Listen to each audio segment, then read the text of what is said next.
হঠাৎ করে বেবিদের গায়ের রং খুব কালো হয়ে গেছিলো।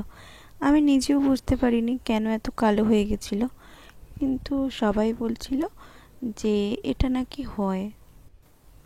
জন্মের সময় ওদের গায়ের রং ফর্সাই ছিল, হঠাৎ করে কিছুদিন পর এরকম গায়ের রং কালো হয়ে গেছে। তো আমি খুব টেনশনে পড়ে গেছিলাম যে এরকম গায়ের রং কেন হয়ে গেল। তারপরে সবাই বলল না, আস্তে আস্তে হাতটা দে। হ্যাঁ, এই যে হাতটা দাও। এই তো ভাই বোনে খেলা করো, ভাই বোনে খেলু খেলু করো। এই তো ভাই বোনে খেলু করো, তুমি দেখো ও দেখো। ভাই ধরো ধরো ধরো, হাত ধরো। এ ভাই, ভাইলে বলো বলো, ও দিদি, দিদিলে। কেউ ঘুমোবে না।